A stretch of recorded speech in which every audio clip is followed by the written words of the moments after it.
ko Yesu ari hafi, isi imurikirwe n'umucyo, maze Yesu agaruke.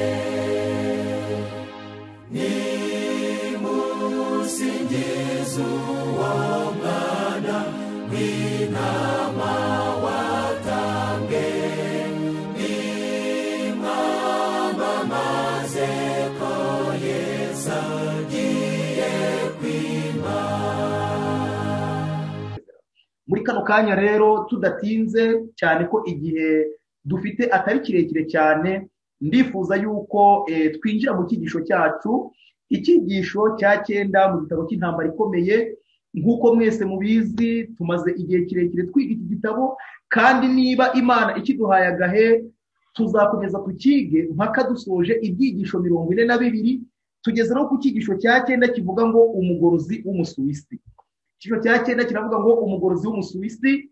Muzi yuko ubwashize twari turimo twiga icyigisho cya 8 cyavugaga ngo Luteri imbere y'inama y'abategetsi bakuru, ariko muri kano kanya ho tugiye ku icyigisho kivuga ngo umugorozi w'umusuwisi. Turimo turagenda tureba urukurikirane rw'abagorozi, uburyo umwe Imana yamuhagurutsaga, maze umwe yasoza umurimo we aho awusubikiye, Imana igahagurutsa undi uzanye undi mucyo runaka, cyangwa se uje kunganira ku mugorozi w'Imana yari yahagurukije ku nturo ya mbere.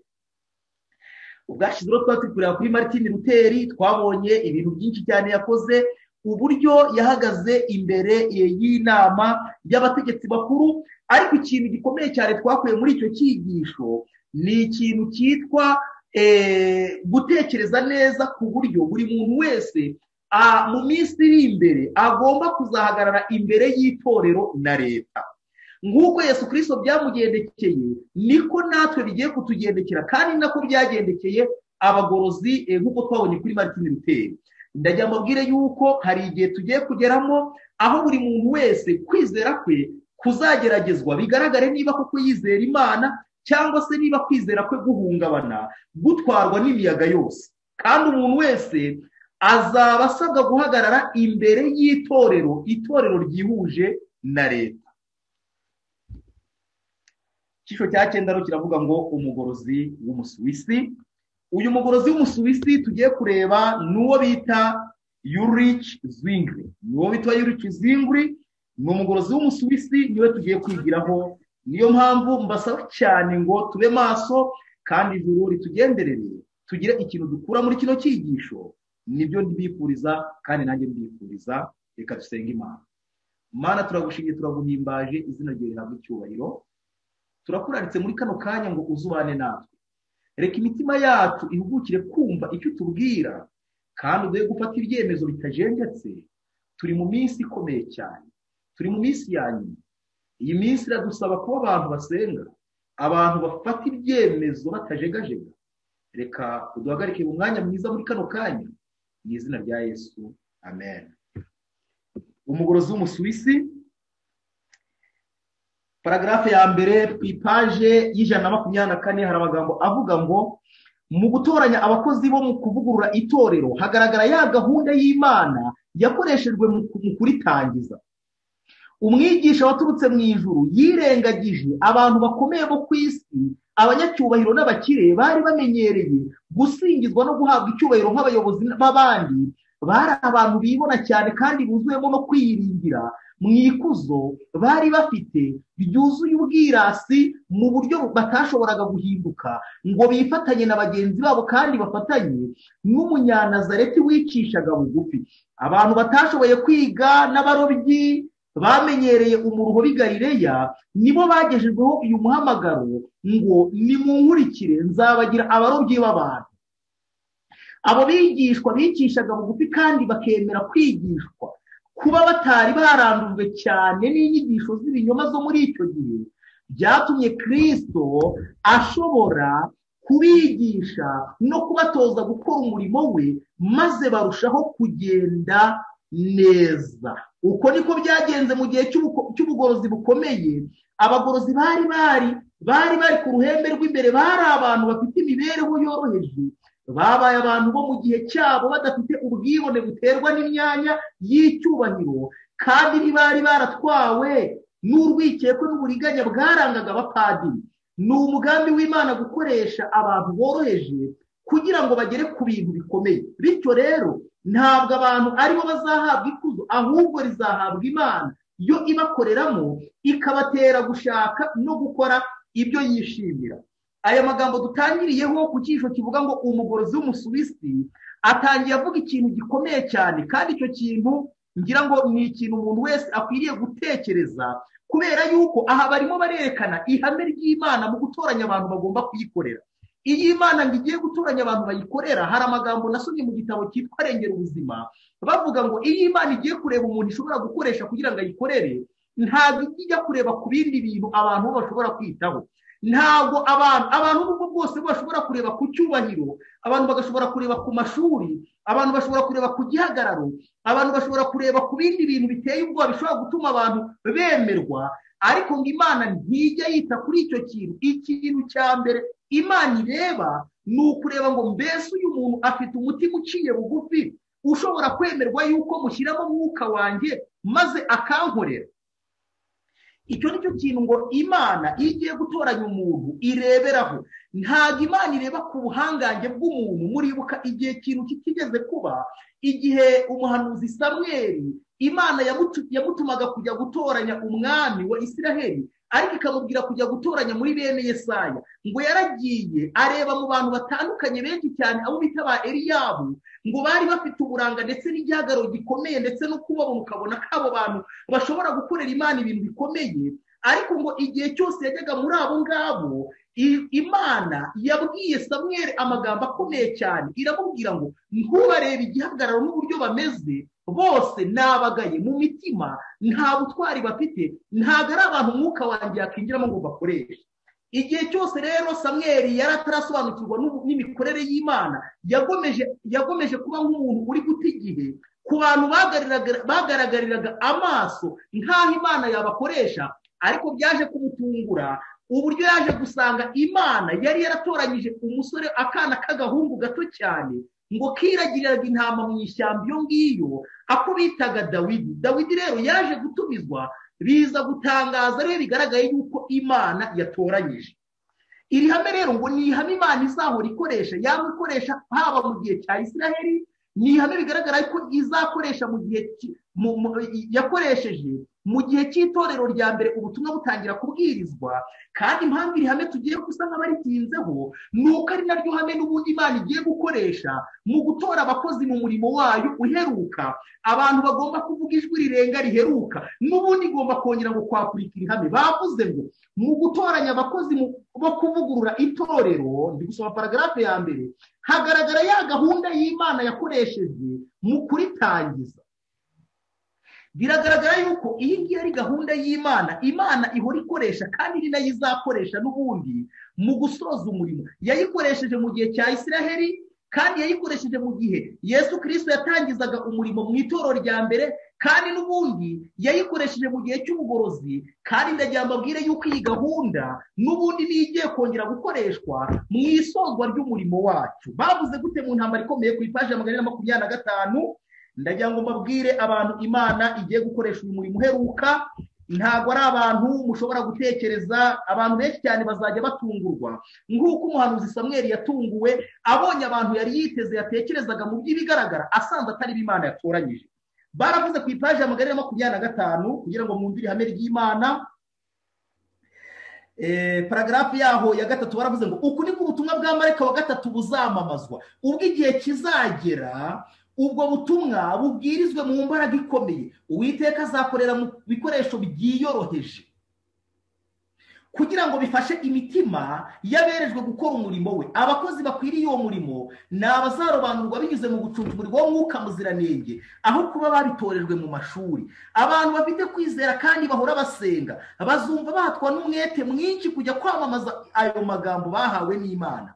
Ibyaha bya Babuloni bizashyirwa ahagaragara. Imbaraga ziteye ubwoba z'amategeko ya leta hatira itorero kunyuranya n'ubushake bw'Imana, ikwirakwizwa rwishwa ry'isho z'imyuka iyobya, imbaraga z'ubupapa zikomeza gukora bucece, byose bizatwikururwa bishyirwe ku mugaragaro kubera iyi miburo ikomeye abantu bose bazakangarana. ndagira mbabwire yuko Imana irenda guhagurutsa ubutumwa, nubwo bwose ijwi rirenga ryatangiye mu cya 888, ariko ndagira mbabwire yuko ijwi rirenga rigomba gukorwa mu buryo bw'umwihariko budasanzwe muri faze ya nyuma, imvura y'ituma imaze gusukwa ku rugero rwuzuye rwayo. niyo mpamvu abantu bavuze ngo ahantu hose hazakangarana. abantu ibihumbi n'ibihumbi batigeze bumva ubutumwa nk'ubu bazabutegera amatwi, bazumirwa bumvise ubuhamya buvuga ko Babuloni ari itorero ryaguye kubera ibicumuro n'ibyaha byayo no kubwo kwanga ukuri yahawe gukomotse mu ijuru. ubwo nibwo abantu bazasanga abayobozi babo bafite ishyushyu ryo kubasobanuza bati,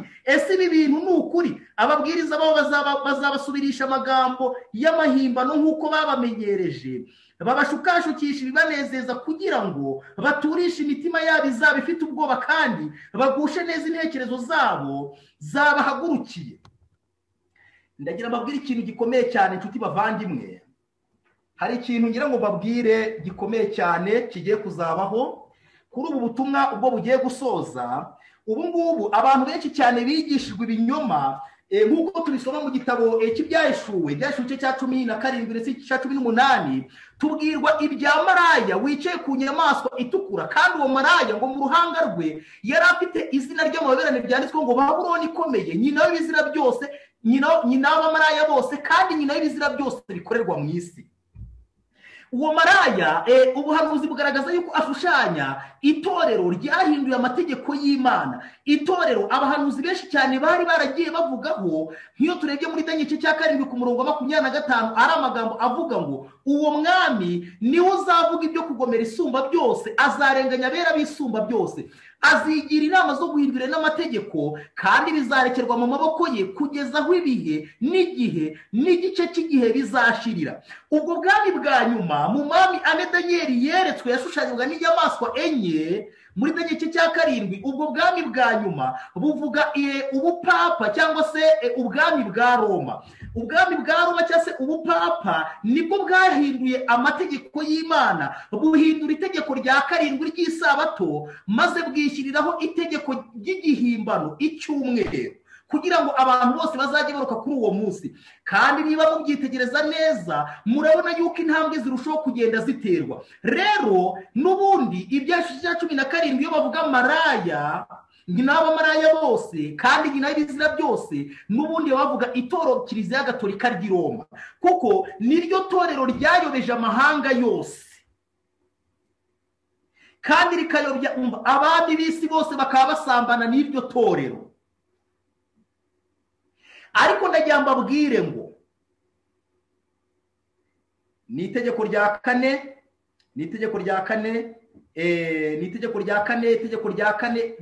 ry'isabato, isabato yo ku munsi wa 7 niryo tegeko ubwami bwa Roma bwahinduye. bumaze kurihindura, icyo kintu buragikwirakwiza. ryahinduwe mu mwaka wa 321 ku itariki 3 z'ukwezi kwa 3, rihinduwe n'umwami bita Constantino afatanyije n'umupapa bita Papa Silvestre wa mbere. iryo tegeko ryahinduwe kandi guhera muri Edeni, igihe Imana yaremaga ijuru n'isi, yashyizeho isabato y'umunsi wa 7 nk'umunsi ugomba kuruhukwa. uwo munsi wagomeje kwizizwa n'abakurambere bose, uwo munsi bizijwe n'Abisiraheli, uwo munsi Yesu Kristo aje yawusenzeho, uwo munsi intumwa zakomeje kuwusengaho. mu gitabo cy'ibyakozwe n'intumwa mu gice cya 13 tubona ahantu henshi cyane Pawulo avuga uburyo ku munsi w'isabato bajyaga guterana, ndetse bakajya hirya ngo ahantu hikinze kureba niba hari ahantu bateranira ku munsi w'isabato. ariko abantu benshi cyane bakurikiye ibinyoma n'ibihimbano by'itoro Kiliziya Gatolika ry'i Roma. kugeza na n'ubu biratangaje kubona abantu benshi cyane batekereza kandi bakishuka bavuga ko ngo bari kujya mu ijuru, mu gihe biyicariye mu kinyoma cyashyizweho n'umunyabugome uwo Pawulo yahaniwe mu rwa 2 rw'Abatesalonike cya 2 ku murongo wa 3 kugeza ku murongo wa 8. Pawulo avuga ku by'uwo munyabugome yaravuze ngo amaberane y'ubugome bwe na n'ubu ngubu yatangiye gukora, ariko ngo uwo munyabugome ntazahishurwa ngo kiretse umubuza guhishurwa amaze gukurwaho. uwamubuzaga ninde? ryari itorero ry'intumwa, kuko itorero ry'intumwa Yesu Kristo avuga kuri itorero ry'intumwa rya Efeso mu gitabo cy'ibyashuci cya 10:2 yavuze ko iryo torero ry'intumwa ikintu arishimira ni uko ngo ryari rishoboye kugenzura ngo abantu biyita abahanuzi nyamara atari bo ahubwo ari abahanuzi b'ibinyoma. Rero mu gihe cya ba Pawulo umunyabugome cyangwa se ubwami bwa Roma ari bwo bupapa bwashakaga kuvuka kugira ngo bukureho iby'Imana yashyizeho maze intumwa zigahita ko zibutesheranya. Ariko igihe ba Pawulo bari bamaze kuvaho itorero rya mbere ry'intumwa risoje hakurikiyeho itorero rya Simuruna, maze icyo gihe kimaze kuvaho nibwo ubupapa bwahise ko buzamuka buhindura ibintu byose Imana yashyizeho. Abantu bamwe baritwaza bakavuga bati ibyo bintu by'isabato ni ibintu by'abadive, ibyo bintu ntaho bigihuriye mu by'ukuri n'agakiza, ibyo bintu amaraso ya Yesu Kristo yarabisoje, bitwaje amagambo Pawulo yavuze mu Bakolosayi cya 2 ku murongo wa 16 yavuze ngo ntihakagire umuntu ubakira urubanza kubw'ibyo murya cyangwa se ibyo murya cyangwa se kubw'imboneko z'ukwezi n'amasabato. Maze bakumva icyo kintu ngo n'amasabato kubera kudasobanukirwa bakagira ngo ni isabato y'umunsi wa 7, itegeko rya 4. Nshuti muvandimwe, ndagira nkubwire yuko iby'itegeko rya 4 byo bifite umwihariko. Imana ntabwo ishobora gukuraho urufatiro rw'ingoma yayo. Amategeko 10 y'Imana niyo ngo urufatiro rw'ingoma y'Imana. Ntabwo amategeko 10 y'Imana zigera avaho na gatoya. Niyo mpamvu Yesu Kristo ajya kuyavugaho muri Mateyo 5 ku murongo wa 17 yaravuze ngo kugeza isi n'ijuru bizashirira. Amategeko y'Imana ntazigera avaho n'agace k'inyuguti na gatoya, ngahubwo aho kugira ngo aveho isi n'ijuru byavaho. Icyo kintu Pawulo yavugaga kivuga ngo iby'imboneko z'ukwezi n'amasabato, ibyo kurya n'ibyo kunywa, ibyo byo kurya byashushanyaga amaturo y'amafu ndetse n'ibyo kunywa yaherekezaga ibitambo. Ibyo bintu igitambo cya Kristo cyagombaga kuboneka byose byari kuba bigize iherezo. Kandi iby'imboneko z'ukwezi ndetse n'amasabato, ayo masabato uzagenda ujye kuyareba ni amasabato 7 ari mu gitabo cy'Abalewi igice cya 23. Hariho isabato ya Pasika, hariho isabato y'imitsima idasembuwe, hari isabato y'umuganura, hakabaho isabato y'umunsi w'impongano, isabato y'imisi yo kuvuza impanda, hakabaho isabato y'umunsi w'ingando. Ibyo bintu byose hari amasabato 7, kandi ibyo bintu byose byashushanyaga urupfu rwa Yesu Kristo, uretse umunsi w'ingando utari wasohora, kuko umunsi w'ingando uzasohora turi mu myaka 1000 mu ijuru turi kumwe na Yesu Kristo. Abantu benshi cyane rero baragenda bakayobwa n'ibyo bintu kubera kutumva neza inzandiko za Pawulo, bakitera ikinya bakihumuriza, maze bakibwira yuko ubwo ngo Imana ishobora kuzatorera, ngo Imana ishobora ngo kuzita ngo reka babwire inshuti zanjye. Bibiliya irasobanutse neza. Ndagira nkubwire yuko iyo urebye nk'amagambo intumwa zagiye zandika, uzagenda uriya amagambo intumwa Yohana yavuze. Iyo ntumwa ayo magambo yavuze ni intumwa yabanye na Yesu Kristo, ni intumwa yishingikirije ku miboro ya Yesu Kristo mu buryo budasanzwe. Ndetse Yohana wanditse ayo magambo ngiye kukubwira, ijambo ry'Imana tubwira ko ngo yiberaga mu gituza cya Yesu. Ariko se yanditse ayahe magambo mu rwa mbere rwa Yohana igice cya 2 ku murongo waho wa 4 yaravuze ngo iki nicyo kitumenyesha yuko tumuzi, nuko twitondera amategeko ye. Uvuga ko amuzi ntiyitondera amategeko ye ni umubeshyi, ukuri ntikuri muri we. Ndagira mbabwire yuko iki kintu abantu benshi cyane bajya bitwaza urupfu rwa Kristo, maze none amategeko y'Imana bakayasiribanga. Ariko ndagira mbabwire ngo nk'uko Imana itihanganiye Lusiferi ashatse kuyakuraho mu ijuru, niko itazigera yihangana n'umuntu wese utinyuka guhindura amategeko y'Imana. Ntangazwa n'uburyo abantu benshi cyane bavuga ngo amategeko y'Imana ngo yavuyeho, ngo iby'isabato ngo ntacyo ibyo bivuze, ngo amaraso ya Kristo yabikuyeho, kandi iryo tegeko turibona nk'itegeko rya 4. Abantu benshi cyane iyo bavuga ati mbese kwica ni icyaha, baravuga ati kwica ntabwo ari icyaha. Wabaza ati mbese ubu ngubu gusambana ni icyaha, ati gusambana n'ubwose ni icyaha. Mbese kwiba ni icyaha. Ibyo bintu byose bakavuga yuko ari icyaha, ariko bagira ku itegeko rya 4 kugira ngo bahaze kwifuza kwabo n'ubunyantege nke bwabo, bakavuga ati iryo tegeko amaraso ya Kristo yarivanyeho. Icyo kintu bacyita kwitera ikinya cyangwa se kwikirigita ugaseka. Ndagira nkubwire ko Imana itazatorera wowe wumva, wowe uzakurikirana iki cyisho cyangwa se n'undi wese waba uri kugikurikirana. Ndagira nkubwire yuko ibintu by'Imana imana izaca urubanza igendeye ku ijambo ryayo. Iyo turebye muri Yakobo igice cyawo cya 2 umurongo wa 10 hari amagambo avuga ngo muvuge kandi mukore nk'abajya gucirwa urubanza n'amategeko atera umudendezo. Amategeko niyo azashingirwaho abantu bacirwa imanza kugira ngo bigaragare niba izina ry'umuntu ryaguma mu gitabo cy'ubugingo cyangwa niba ryashyirwa mu gitabo cy'ibyaha cy'urupfu. Ndajya nkubwire wowe nshuti muvandimwe, nkubwire ijambo riheruka mva kuri iki kintu kugira ngo wumve neza ko ibya Kristo bitakuye amategeko y'Imana, cyane ko we yivugiye ngo mwitekereza ko naje gukuraho amategeko. Ayo mategeko yavugaga ni amategeko 10, ngo ahubwo naje kuyasohoza. Bibiliya ntagatifu baravuze ngo naje kuyanonosora.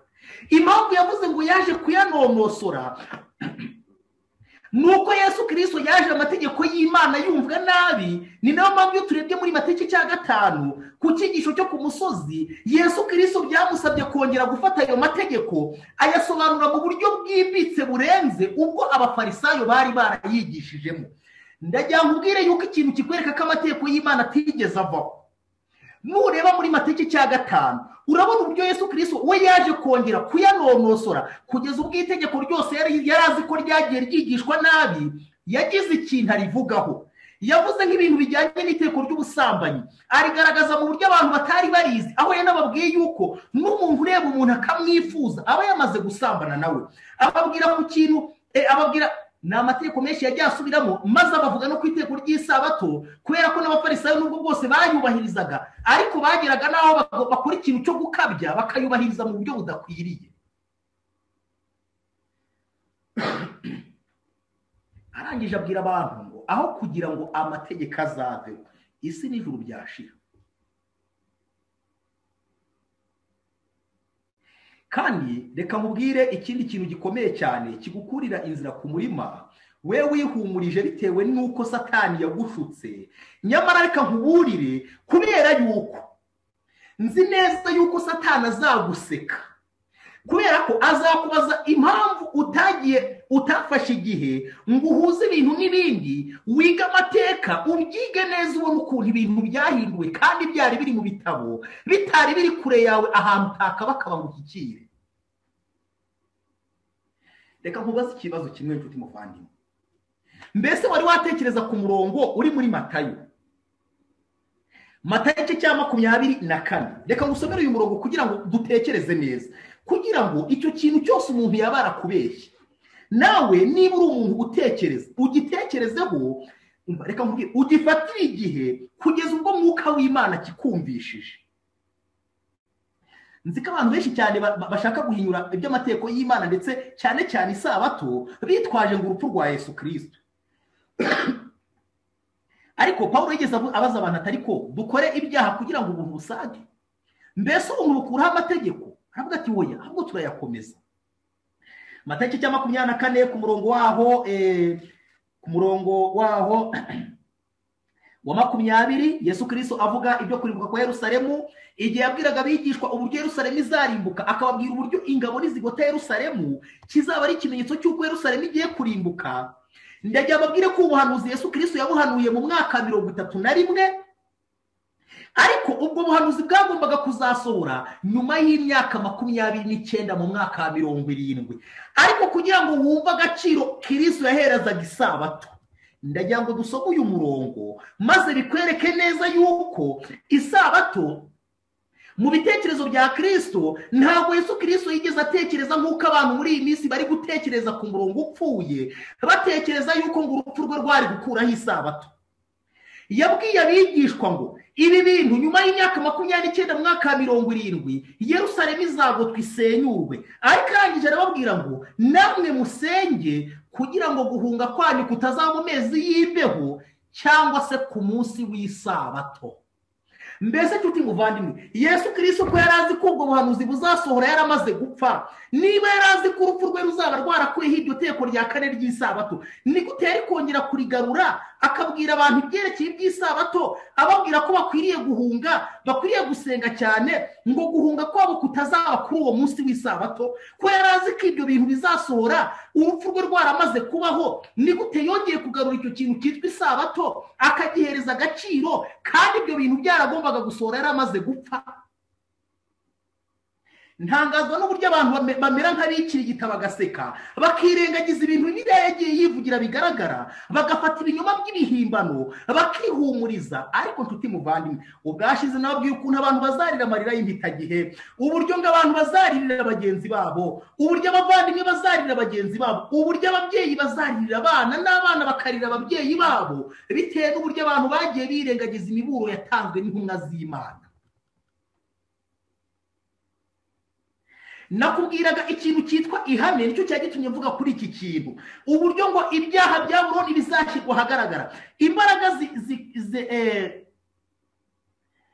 murakoze cyane, umuvandimwe aranyunganiye. Navuze yuko ngo ubuhanuzi bwagombaga gusohora Yesu Kristo yavugaga nyuma y'imyaka 29, oya ni nyuma y'imyaka 39, kuko Yesu Kristo yabihanuye mu mwaka 31 bigomba kuzasohora mu mwaka wa 70. Hari hasigaye imyaka 39 ibyo bintu bisohore, kandi yari kuzaba yarapfuye. Ariko biratangaje kuba yari akizirikana yuko isabato izaba ikiri ingenzi, akababwira ngo musenge kugira ngo guhunga kwanyu kutazabaho ku munsi w'isabato. Rero hari igihe tugiye kwinjiramo, Imana igiye gusuka mwuka wayo ku bantu bafite kwizera, ku bantu bari gusenga amasengesho basaba Imana imbaraga, abantu baciye bugufi, abantu badafite kwiyemera, abantu bishingikiriza ku Mana yonyine. Imana igiye kubakorera ikintu gikomeye cyane nshuti muvandimwe. Imana igiye kubahereza imbaraga zitinyuka urupfu, maze aba bantu bahagurukana ubutumwa mu mbaraga ikomeye, bashyira ibyaha bya Babuloni ahagaragara, bashyira ibyaha bya Kiliziya Gatolika ahagaragara, uburyo yayobeje amadini yose akabasenga ku munsi w'icyumweru. Uwo munsi ari umunsi w'igihimbano, maze ngo abakristo benshi cyane ngo bazakanguka, ngo abantu benshi cyane bazakangana, niko twasomye ngo bazakangarana, niko bavuze. Abantu ibihumbi n'ibihumbi batigeze bumva ubutumwa nk'ubu bazabutegera amatwi. Bakomeje bavuga ngo bazumirwa bumvise ubuhamya buvuga ko Babuloni ari itorero ryaguye kubera ibicumuro n'ibyaha byayo, no kubwo kwanga ukuri yahawe gukomotse mu ijuru. Ubwo nibwo abantu bazasanga abayobozi babo bafite ijuru ryo kubasobanuza bati, ese ibi bintu ni ukuri? Ababwiriza babo bazabasubirisha amagambo y'amahimbano nk'uko babamenyereje, babashukashukisha ibanezeza kugira ngo baturishe imitima yabo izaba ifite ubwoba, kandi bagushe neza intekerezo zabo zibahagurukiye. Bakomeje bavuga ngo nyamara guhera ubwo benshi bazanga kunyurwa n'ayo mabwiriza yashyizweho n'umuntu. Ntabwo abantu bose bazayobywa n'umuntu, babasabe ubusobanuro ku mugaragaro niba ibyo bababwira bihwanye n'iri jambo ngo niko Uwiteka avuga. Abo bayobozi b'idini bameze nk'abafarisayo ba kera, bazafatwa n'uburakari bwinshi kuko ubuyobozi bwabo buzaba bumaze gukemangwa, bavuge ko ubwo butumwa bukomotse kuri Satani, maze bahagurukirize imbaga y'abantu bahindutse isenga y'ibyaha gutoteza no kurenganya abamamaza ubwo butumwa. Nshuti muvandimwe, wowe mera nk'umuntu utegereje iyi sinema, mera nk'umuntu uri kwirebera ikintu kigiye kuba. Wowe ibi bintu bitegereze, ugiye kuzareba uburyo ubutumwa bugiye kuzavugwa, kugeza ubwo abayobozi b'amadini y'ibinyoma, amadini asenga ku munsi w'igihimbano, bazagera igihe bamona abizera babo batangiye gukanguka, bamaze kubona yuko ibyo bintu ari ibinyoma, bakashaka kubaturisha bababwisha amagambo yo kubashyekenga, maze abizera babo bakababaza ngo bababwire n'ibyo babwira bifite aho bihuriye n'ijambo ry'Imana. Mu minsi igiye kuza abantu bagiye kuzarya indimi, bamwe babeshya abantu igihe kirekire, kandi ikintu kimwe bazakora ni uko bazahagurukira kurwanya abantu babwiriza ukuri kw'ijambo ry'Imana. Uretse yuko ntabwo bazabashobora. Rero nakubwiraga ihame Imana izakoresha kandi izakomeza gukoresha mu gutoranya abakozi bayo. Ni ihame ryitwa kureba abantu boroshye mu mitima, abantu bafite guca bugufi. Iryo ni ryo hame Imana yagiye ikoresha kandi niryo igiye kuzakomeza no gukoresha muri iyi minsi. Ntabwo izareba muri rubanda rwose, umve, ntabwo izareba muri ba bantu bakomeye cyane, kiretse niba nabo bafite guca bugufi mu mitima yabo. niba bazaba barize amashuri menshi icyo si cyo kibazo, niba zaba ari abantu mu by'ukuri batize b'abahinzi icyo si cyo kibazo. Ikibazo gishingiye ni ukuvuga ngo mbese aba bantu bafite guca bugufi imbere yanjye cyangwa bishingikiriza ku cyo bari cyo n'ubwenge bwabo. Ndagira ngo mbabwire yuko icyo kintu icyo umuntu cyose yaba ari cyo adafite gucira bugufi imbere y'Imana, ntabwo Imana igiye kukireba muri iyi minsi, izareba abantu bafite guca bugufi kandi bahora basenga. Kangusomera andi magambo kugira ngo iki kintu tukiveho maze tujye mbere. Amagambo ari mu gitabo cy'ibyaduka mu minsi y'imperuka, Evénement des derniers jours, page ya 200 page ya 206 baravuze ngo mureke mbabwire dore 205 hari umutwe w'amagambo uvuga ngo Imana izakoresha abantu bazadutungura. Mureke mbabwire ko Uwiteka azakora uyu murimo we uheruka mu buryo bunyuranye cyane na gahunda isanzwe imenyerewe y'ibintu, kandi no mu buryo buzaba bunyuranyije n'imigambi yose ya kimuntu. Hazaho abantu bamwe bo muri twe bazahora bashaka kugenzura umurimo w'Imana no gutegeka ibigomba gukorwa byose, mu gihe umurimo uzaba ujya mbere uyobowe na marayika wiyunga kuri marayika wa gatatu mu butumwa bugomba guhabwa isi. Imana izakoresha inzira n'uburyo bizagaragaza ko ari yo ubwayo yifitiye ibintu mu biganza. Abakozi bazatangazwa n'uburyo bworoheje Imana izakoresha kugira ngo iteze imbere kandi irangize umurimo wayo wo gukiranuka. Bakomeje bavuga ngo azatoranya muri rubanda rusanzwe abagabo n'abagore bazasohoza umurimo we, nk'uko yabikoze mu gihe cyashize ubwo yahamagaraga abarobyi ngo babe abigishwa be. Vuba cyane hagiye kubaho ikanguka rizatungura benshi.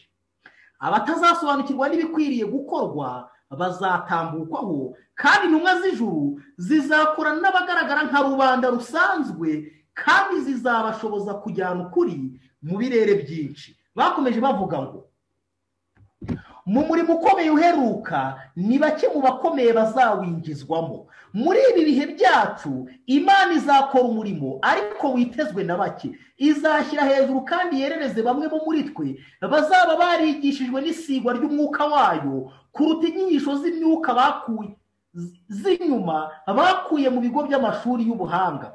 Ibyo bigo ntibigomba gusuzugurwa cyangwa ngo bicirweho iteka. Byashyizweho n'Imana ariko ntibishobora gutanga ubumenyi butari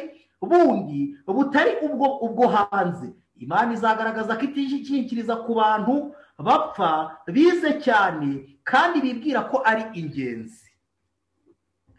Nkuko nababwiye, ntabwo ibi bigo ikibazo ari uko umuntu yaciye mu kigo, ikibazo ni uburyo aca bugufi imbere y'Imana. Niba mu by'ukuri yaraciye mu bigo by'amashuri cyangwa se niba ari umuntu ukomeye ariko akaba ari umuntu uca bugufi imbere y'Imana, umuntu utishingikiriza ku cyo ari cyo, uwo muntu Imana izamukoresha. Ariko ijambo ry'Imana ryatubwiye yuko Imana irebera iherezo mu itangiriro. Ndagira mbabwire yuko nk'uko ijambo ry'Imana ryabivuze, mu bantu bize amashuri menshi, mu bantu bakomeye, ijambo ry'Imana ryo ryavuze ngo ni bake cyane, kubera yuko ntabwo byoroheye abo bantu guca bugufi imbere y'Imana ngo bumve icyo Imana ivuga. Nshuti muvandimwe, wowe uteze amatwi iki cyigisho, ndagusabye cyane ngo Imana iduhe guca bugufi cyane kandi iduhe kumenya gukorana nayo ndetse no kumva ijwi ryayo kugira ngo ibashe kudukoresha umurimo uheruka muri iyi minsi yacu. Paragrafu ya 2 muri kino cyigisho cya 9 bagaragaje ngo nyuma y'ibyumweru bike Luteri amaze kuvukira mu kigonyi cy'abacukuzi b'ubutare bw'Isagiso, nibwo Ulrich Zwingli nawe yavutse mu rugo rworoheje rw'umugorozi wo mu misozi miremire ya Alpe. Mbese Zwingli yari muntu ki? Zwingli yabayeho mu gihe kimwe na Martin Luther. Martin Luther amaze guhaguruka, bigaragara yuko Zwingli nawe muri icyo gihe n'ubundi yari ariho, ariko bari ahantu hatandukanye. Martin Luther yari mu Budage, ariko Zwingli we ngo yari mu misozi ya Alpe, niho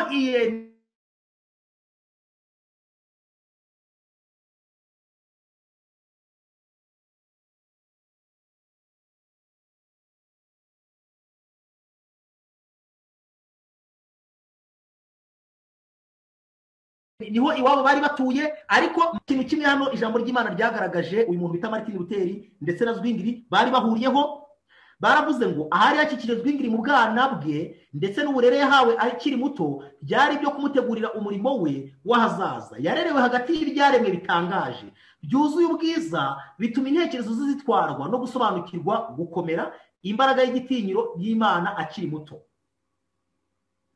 Amateka y'ibikorwa bitangaje byakorewe muri iyo misozi yavukiyemo yamurikiye imigambi ye ya gisore. Yicaraga iruhande rwa nyirakuru wari inyangamugayo, maze agategera amatwi ibitekerezo bike bitangaje byo muri Bibiliya uwo mukecuru yari yarakusanyije abikuye mu mateka avuga ibikorwa by'indengakamere n'inyigisho byaranze itorero. Hari ikintu gikomeye dukeneye kwigira muri ibi byigisho turi kwiga, ikintu Imana iri gukunda kugarura kijyanye n'uburere ababyeyi bararikirwa guhereza abana babo. Biratangaje kubona mu bagorozi tumaze kwiga benshi cyane bigaragara yuko ugutera imbere kwabo byagiye binashingira ku buryo ababyeyi babo bari bameze, iby'umwuka by'ababyeyi babo n'uburyo babakanguriraga gushaka Imana bakiri abana batoya cyane. Ariko noneho ikindi kintu hano bongereyeho n'ahantu uyu mwana Zwingli yakuriye ngo yiberaga mu misozi, maze yigira Imana ku byaremwe, ibitekerezo bye birushaho kwaguka cyane no kumenya Imana. Ibi rero hari ikintu biri kutwigisha muri kino kintu turi kwiga, birimo biratwereka ibyiza byo kuva mu mijyi abantu bakajya gutura mu cyaro. Guhera icyamagana 8 Imana yakomeje gutanga ubutumwa buvuga ngo muve mu mijyi, muve mu mijyi, muve mu mijyi, nibwo butumwa bwanjye. Kandi na n'iki gihe noneho Imana irimo iratanga ubutumwa mu buryo buheranije, ibwira abantu gusohoka mu mijyi batazuyaje bihuse cyane, kuko imijyi ndimo ndareba nkabona akaga kagiye kuyibaho. Imijyi igiye kwibasirwa n'akaga gakomeye cyane. Imijyi abantu bayirimo bagiye guhura n'akaga gakomeye cyane umuntu adashobora gusobanuza ururimi rwe.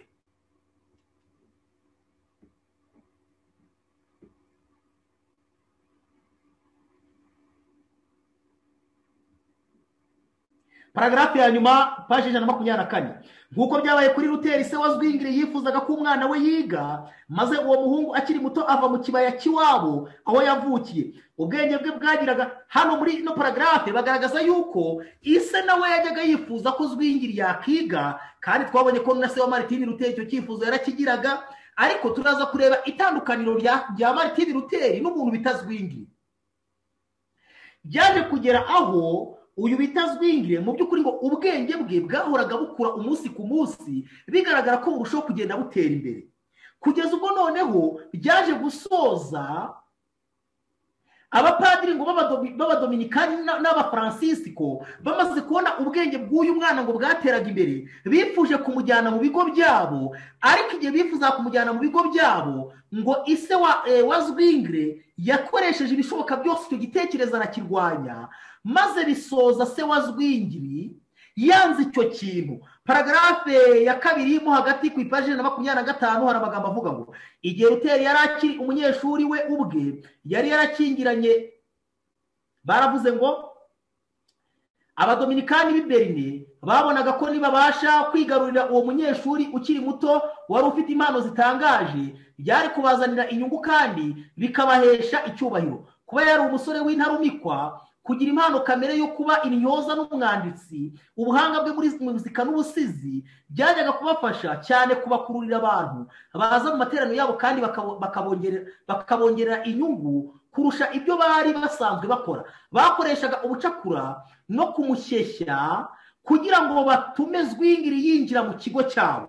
Igihe Luther yari akiri umunyeshuri we ubwe yari yarikingiraniye mu kumba k'ikigo cy'abihaye Imana. Muzi ko Martin Luther yageze ajya mu bigo by'abihaye Imana igihe yumvaga umutima ukangukiye gushaka Imana, ngo yibwira ko muri ibyo bigo ngariho ngo azarushaho kwamenyera Imana. Ariko ngo biza gusoza ibyo bintu nta kintu bimugejejeho. Bavuze hano baravuga ngo ntabwo Zwingiri yemerewe guhura n'akaga nk'aka Ruteri.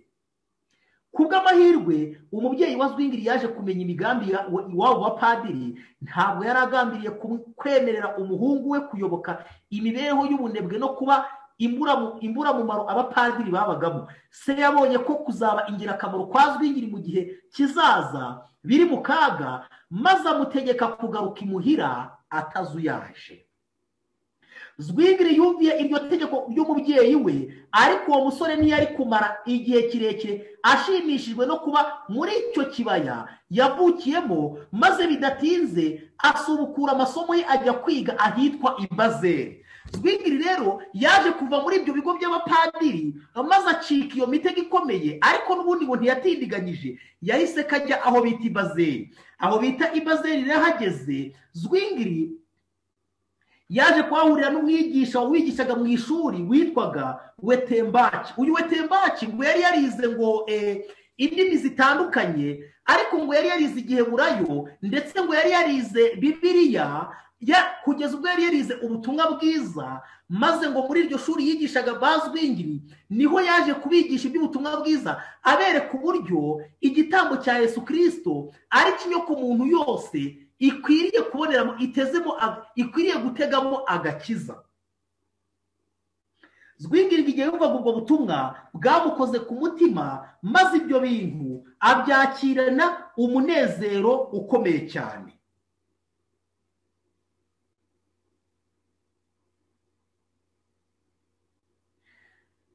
Paragrafe ya nyuma, page 25.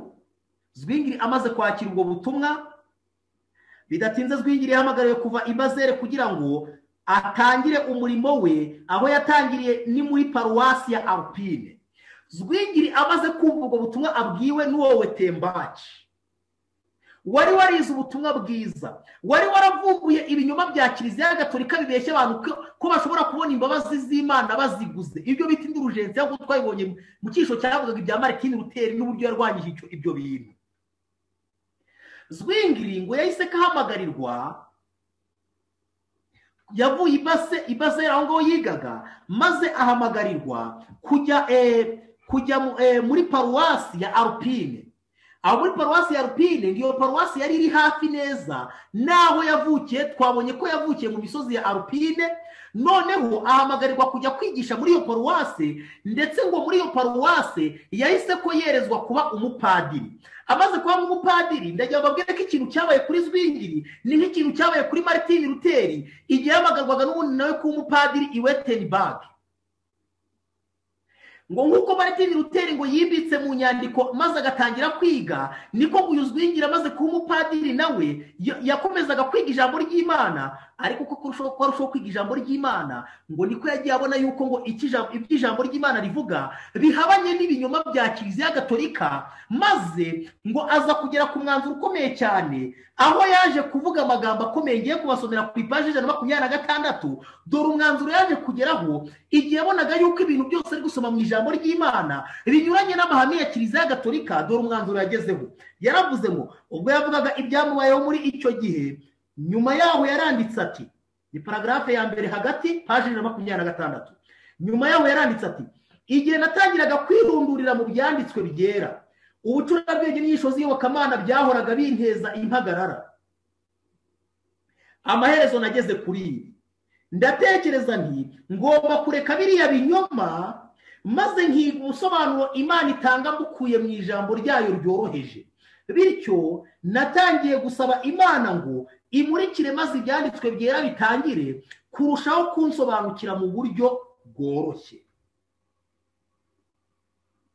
Uyu muntu bita Zwingiri yafashe iki cyemezo kidasanzwe, aravuga ati biragaragara yuko imigenzo ya Kiliziya Gatolika ari ibintu by'ibihimbano, none rero ubu mfashe icyemezo cyo kwishingiza ku ijambo ry'Imana gusa. Ndi kubabwira ibyo umuntu bita Zwingiri, uyu mugorozi w'Ubusuwisi mbese yabaye umugorozi biturutse kuki? ndagira mbabwire ko urufatiro rw'Imana rw'abagorozi bose rwari ijambo ry'Imana. kandi ikintu gitangaje ngiye kubasomera ni ikintu kigaragaza uburyo Imana yo yagiye yihabagarira abantu. wenda ushobora kuvuga ati se Rwigira ashobora kuba yari yarumvise na se ubutumwa bwa Martin Luther kuko babayeho mu gihe kimwe, ariko biratangaje kubona aba bantu ngo nta n'ahantu bari barigeze bahurira. Rwigiri yari ari ukwe ndetse na Martin Luther ari mu gace ke, ariko Imana bose yagiye bahamagara mu buryo budasanzwe, bose ikabigisha. uku niko ngo ubutumwa bugiye gusoza. hari abantu benshi cyane ngo Imana izaba yaragiye ihamagara mu murimo bwa mbere, ariko ndajya babwire ko ngo Imana iri gutoza abantu muri iyi minsi, kandi abantu Imana iri gutoza ntabwo ari ikindi kintu kidasanzwe. ni abantu ubu ngubu bari kwemera kujya mu ishuri ryo guca bugufi no kwigira ku Mana, bakemera kuyoboka Imana kuri buri ntambwe yose. abo bantu Imana igiye kuzabahereza imbaraga, kandi abo bantu nubwo bwose bazaba barabaho igihe kirekire batagaragara mu materaniro bari kwigisha, ndetse bazaba ari abantu bamwe babona basanzwe cyangwa se batarigeze banababona, ariko Imana igiye kwivumburira abantu bazavumbuka kuri iyi si. mu mpande zose z'isi hagiye kuzahaguruka abantu, hagiye kuzahaguruka abantu batazahagarikwa n'umuntu n'umwe.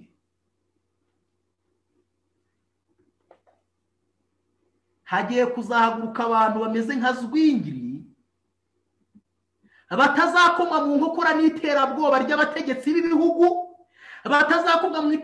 batazakoma mu nkokora n'iterabwoba ry'abayobozi b'amadini.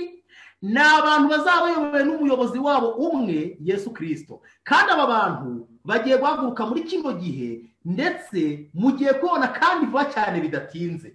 aba bantu rero bazaba bameze nk'umuntu bita Rwingiri.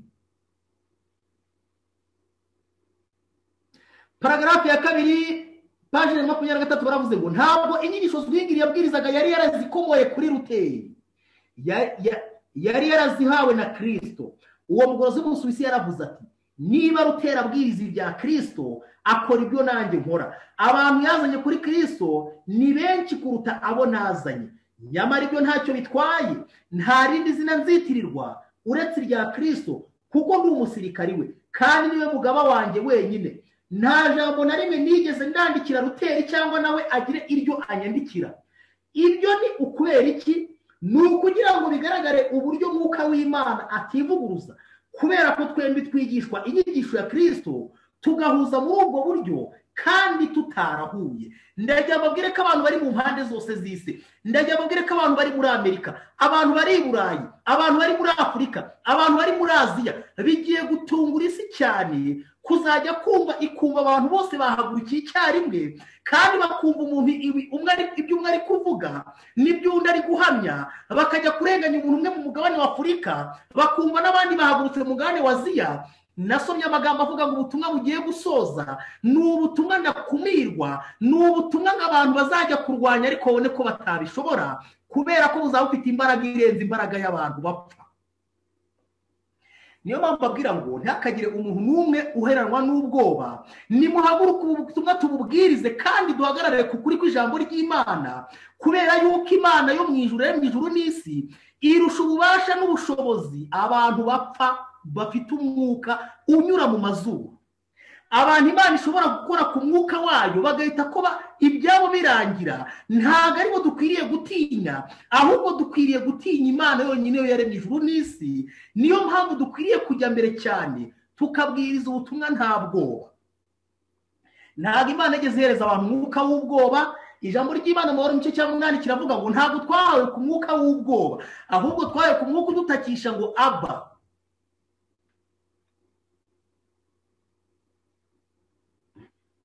Paragrafe ya nyuma bakomeza batubwira yuko uyu mugorozi bita Rwingiri igihe yaramaze gufata icyemezo ndakebakeba simusiga cyo guhagarara ukuri kw'ijambo ry'Imana, amaze kubona ibinyoma bya Kiliziya Gatolika.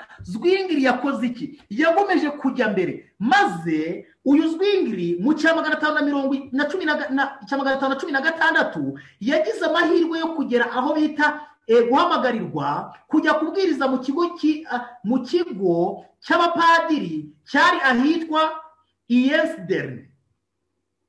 Mbese ahantu byagenze gute amaze kuhagera? Ndajya mbasomera aya magambo ne kuyavuga wenda nyakoreye paraphrase mu magambo yanjye kugira ngo mwumve ikintu uyu muntu witwa Zwingli yakoze, kandi ndahita mbabwira amaze kubwiriza aho hantu Imana yagomeje kwagura umurimo we, ahita akogera aho bita Izurich. Aho bita Izurich niho habera urugamba rudasanzwe rumeze nk'urugamba Martin Luther yahuriye narwo aho bita i Worms. Nk'uko Martin Luther yasakiranye n'inama y'abategetsi bakuru i Worms bashaka kumucira urubanza rwo gupfa, niko bita Izurich. Zwingli nawe yahuriye n'akaga gakomeye cyane, nabwo bari kumucira ibicu byo kumwica, ariko Imana iramutabara. Reka turi amagambo hano avuga uburyo aho ngaho bita iyesderine yari amagaye mu bigo by'abihaye Imana. Amagambo baravuze ngo aho ngaho yagombaga kwabonera neza ugusaya mu bibi bya Roma, kandi yagombaga kugira icyo akora nk'umugorozi cyari kuzamenyekana kikarenga mu misozi ya Alpine yavukiyemo. Mu bintu bikomeye byakururaga amaso y'abantu byaho iyesderine harimo ishusho ya Mariya bavugaga ko ifite imbaraga yo gukora ibitangaza. Ku muryango w'icyo kigo cy'abapadiri hari handitswe ngo ahangaha hashobora kubonerwa imbabazi z'ibyaha. Ibihe byose by'umwaka abantu benshi bafataga urugendo baje kuri ya shusho ya Mariya, ariko ku munsi mukuru wabaga buri mwaka wo kwibuka gutoranywa kw'iyo shusho, abantu ibihumbi byinshi baturukaga mu bice byose by'Ubusuwisi ndetse abandi bakava mu Bufaransa no mu Budage. Zwingli abonye atyo agira agahinda kenshi, bityo abantu babaye nk'imbohe z'imihango aboneraho umwanya wo kubigisha iby'umudendezo uva mu butumwa bwiza. Mbese abantu muri iyi minsi baba bafite agahinda k'ubuyobe abantu barimo, maze bagahaguruka bakarangura bakavuga ubuyobe Kiliziya Gatolika yateje muri iyi si, maze ngo niba bishoboka abantu bakura akarenge muri ubwo buyobe biyarure bave mu irimbukiro Roma yabashyizemo. Mbese abantu baba bafite agahinda nk'ak'umugorozi bita Zwingli bari he muri iyi minsi ngo bahaguruke baburire isi, babwire amatorero aruka ku munsi w'icyumweru akaga agiye guhura nako, uburyo Babuloni igiye kuzuza igikombe cyayo, n'uburyo Imana iri gutanga umuburo uboneka mu byashu cya 18 ivuga ngo ubwoko bwanjye nimusohokemo. Mbese abantu biteguye kubwira isi ibintu bigiye kuba ni bande ngo abantu biyarure bave muri Babuloni? Zwingli yaravuze ati nimugatekereze ko Imana iri muri iyo ngoro kuruta uko iba ahandi hantu hose haremwe. Igihugu mwaba mutuyemo cyose Imana iri hafi yanyu kandi irabumva. Mbese imirimo itabaha inyungu, gukora ingendo ndende, amaturo, amashusho, kwiyambaza Mariya cyangwa abatagatifu bishobora kubahesha ubuntu bw'Imana? Mbese amagambo menshi dukoresha dusenga amaziki, mbese ibitambaro bishashagirana bipfutse umutwe utagira umusatsi, amakanzu maremare kandi atatswe indabo, cyangwa inkweto zitatse izahabu ku misozo bimaze iki? Imana ireba ku mutima kandi imitima yacu iri kure yayo. Yaravuze ati Kristo yabambwe ku musaraba niwe gitambo cy'ibyaha by'abizera kugeza iteka ryose. Amen. Ntabwo abantu bakwiriye gukomeza gushukwa n'ibinyoma bya Roma. Natangajwe n'ikintu gikomeye cyane ubwo ejo bundi Papa Francis njya nkunda kubabwira amagambo avuga ngo Roma ntigihinduka. Ayo magambo ndongeranye basomera ariko ipaje 403, intambara ikomeye ipaje 403. Hari igihe abantu bibwira ngo wenda Roma yarahindutse, ariko najya mbabwire ngo Roma ihora ari imwe, kandi ikintu kibamenyesha nuko amahame yayo ahora ari amwe adahinduka. Paje 404 baravuze ngo paje ya 402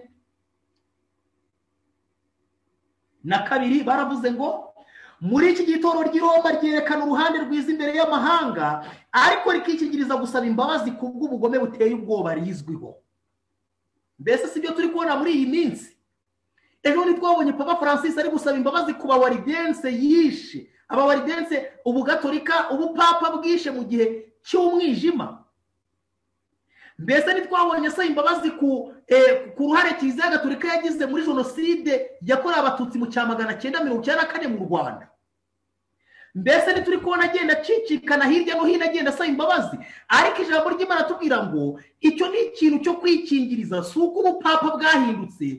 N'ubundi ndagira babwire ko ijambo ry'Imana rihamya ko bwiteguye kongera gukora amahano yo kurenganya ubwoko bw'Imana muri ino minsi tugiye kwinjiramo.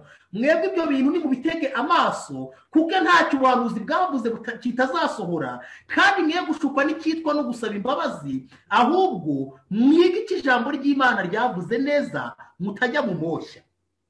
Baravuze ngo amahame yose ubupapa bwagenderagaho mu bihe byashize buracyakurikiza na bugingo n'ubu, na n'ubu riracyagendera ku nyigisho ryihimbiye mu gihe cy'umwijima, na n'isa riracyashuka abantu, riracyubahiriza icyumweru cy'igihimbano, kandi amadini menshi cyane n'abantu benshi cyane bagiye kurimbuka kubera kudaha agaciro kwiga ijambo ry'Imana no gucukumbura ngo barebe uburyo ibintu byagiye bihindurwa na Kiliziya Gatolika.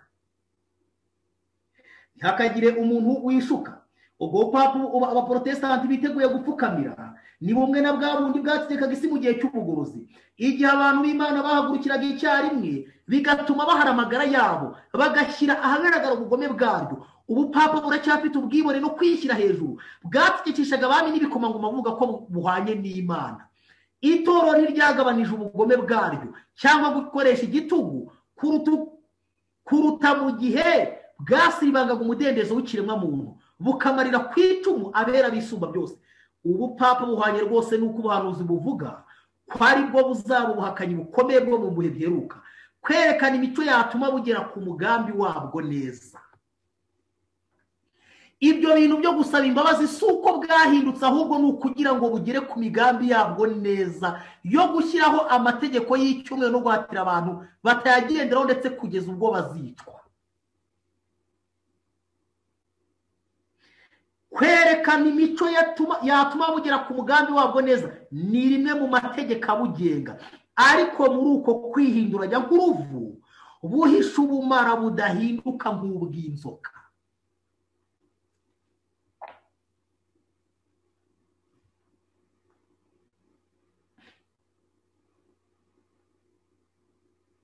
Bavandimwe, ndagira ngo twigire ku muntu bita Zwingli, umugorozi w'umusuwisi. Zwingli yari azi kubyaza amahirwe igihe cye, ahita akarabanguka arahaguruka ajya kubwira abo bantu, ababwira akaga barimo, ibintu byo kwambaza Bikira Mariya, ababwira ko ibyo bintu ntacyo bivuze. Biratangaje kubona ukuntu abantu benshi cyane bapfukamira Bikira Mariya, kandi Bikira Mariya ari umuntu nk'abandi wese, akomoka kuri Adamu. Maze Zwingli abahereza umuburo.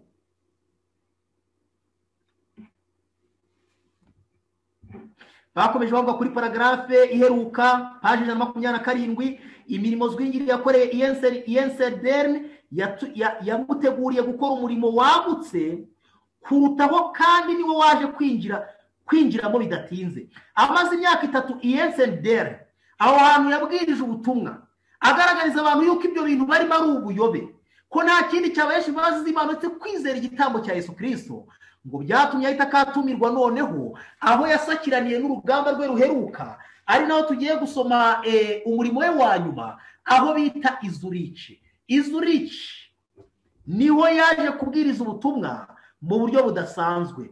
Zuriche niho wari umujyi ukomeye cyane mu Busuwisi, kandi byajyaga kuva aho byagombaga gukwira hose. Nyamara kandi abanyamadini bari batumiye Izuriche bashaka ko nta nyigisho nshya zihigishwa, bityo bibatera guha Zwingli amabwiriza ajyanirana n'inshingano yari imuzanye. Mwuyumvira akaga gakomeye cyane uburyo ngo abantu bari bamutumiye kwigisha aho ngaho bamuhaye amabwiriza ngo y'ibyo agomba kuvuga n'ibyo atagomba kuvuga. Ngo baramubwiye ngo uzakora ibishoboka byose kugira ngo umugabane w'icyigisho wigishijwe ugire umusaruro winjiza kandi ntugire icyo usubiza inyuma.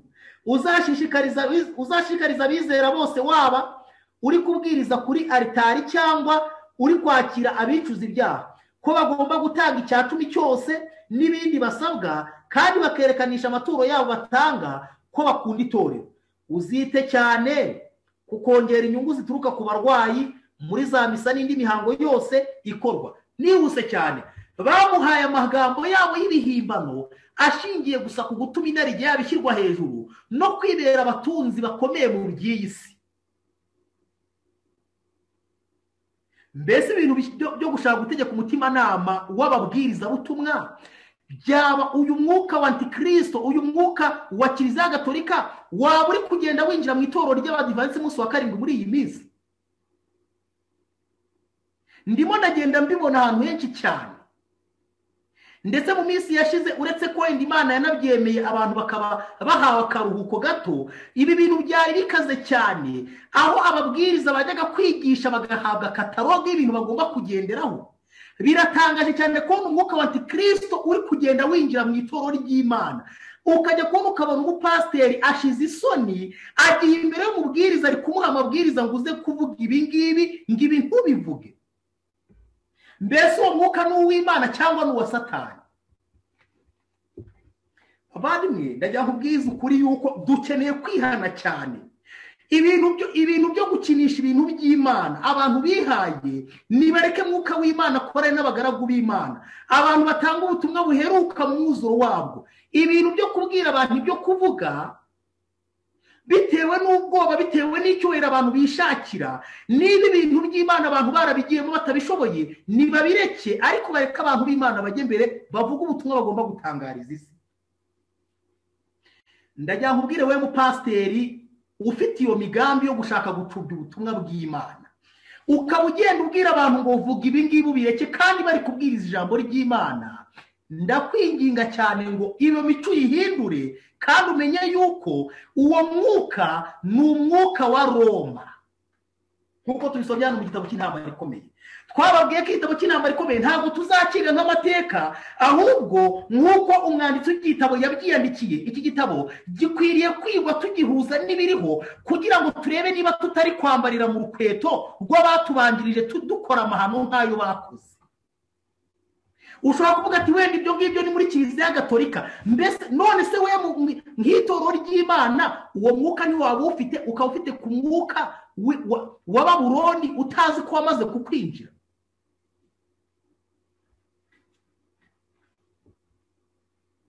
Reka mwumve igisubizo cy'umuntu bita Zwingire ese kabasubiza kuri icyo kintu cyo gushaka kugenzura umutimanama, ari nacyo gisubiza ababwiriza bose bahamagawe n'Imana bakwiriye gusubiza umuntu wese uza kubaheshenga babwira amagambo ngo bagomba kuvuga kandi atari bo bahamagaye. Zwingire yategeye amatwi ayo mabwiriza acecetse,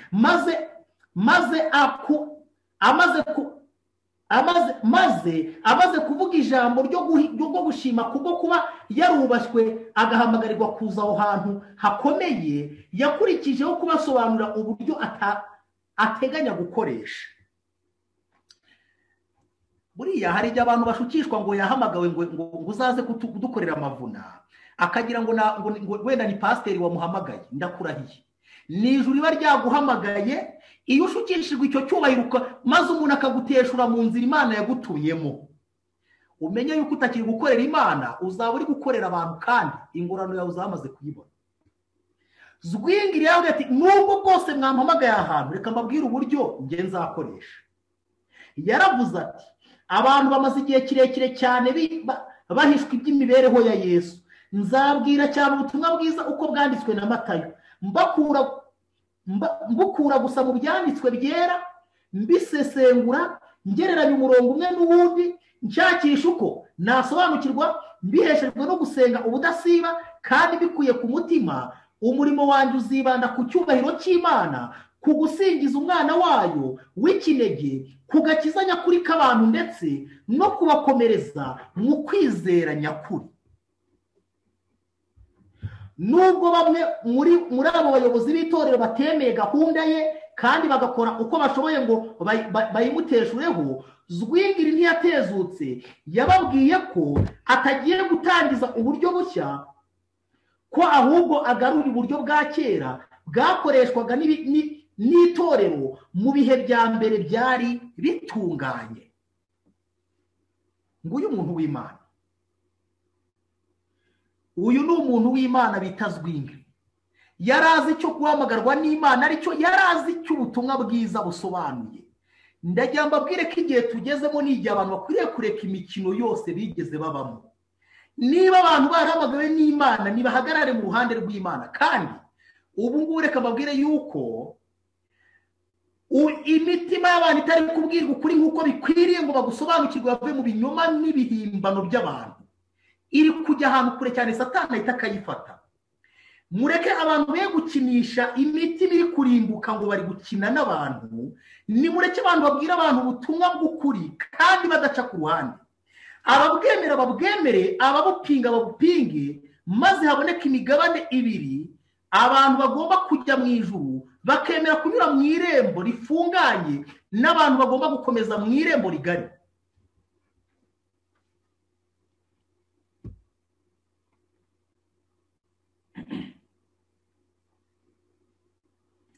Zwingli yakomeje gukora umurimo hano i Zurich, ariko igihe yakoraga umurimo hano i Zurich, ndagira mbabwire yuko hari ikintu gikomeye cyane cyabaye kuri Zwingli.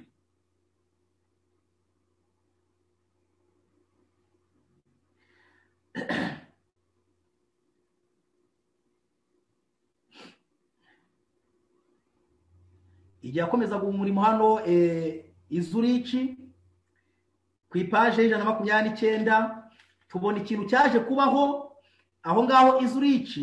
Hari harageze n'ubundi mu Busuwisi, hari harageze no muri inyigisho nkuko zari ziri mu Budage z'ibinyoma za Kiliziya Gatolika zo kugurisha imbabazi z'ibyaha. Kandi izo nyigisho biratangaje kubona n'undi Kiliziya Gatolika ikizibeshyeshya abantu, kuko rero ni Papa Francis byarantunguye yongeye kuvuga yuko atanze umwaka w'imbabazi mu mwaka wa 2016, kandi avuga yuko ngo muri uwo mwaka w'imbabazi hazabaho no gutanga indulgensiya. Abantu bagomba kugura imbabazi z'ibyaha, umuntu akaba yatanga amafaranga akemererwa imbabazi z'ibyaha ashobora gukora nko mu gihe cy'imyaka ingahe cyangwa umwaka cyangwa amezi bitewe n'amafaranga yatanze. Ibyo ni ibinyoma Kiliziya Gatolika ikiriho ikicayeho, byiyongera ku kinyoma karundura cyo guhindura itegeko ry'Imana. Uretse ko naryo ryonyine yahinduye n'itegeko rya kabiri ryo kudasenga ibishushanyo no kubipfukamira, kubera yuko iryo torero rifite ibishushanyo byinshi abatagatifu ripfukamira kandi ijambo ry'Imana ribibuza. Maze iryo tegeko rimaze gukurwa amategeko 10, hasigara amategeko 9 kugira ngo bashuka abizera babo babarindagize. Bafashe itegeko rya 10 barigabanyamo 2, maze bamaze kurigabanyamo 2 babona amategeko n'ubundi 10 nyamara itegeko rya 2 barikuyemo. Bamaze kugera kuri icyo, niyo mpamvu tubona bigira mu dutabo tutari Bibiliya.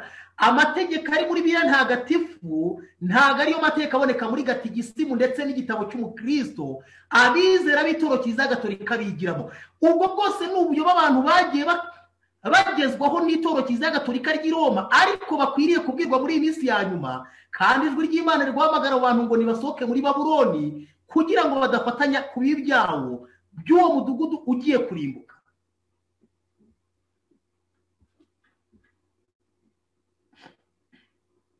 Zwingli amaze kubona ibinyoma byakwirakwizwaga, mbese Zwingli yakoze iki?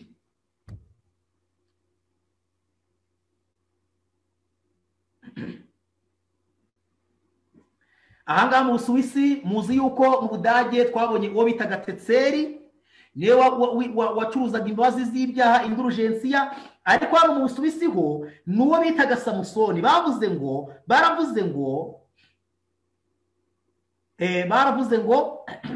bavuga kuri uwo Samusoni.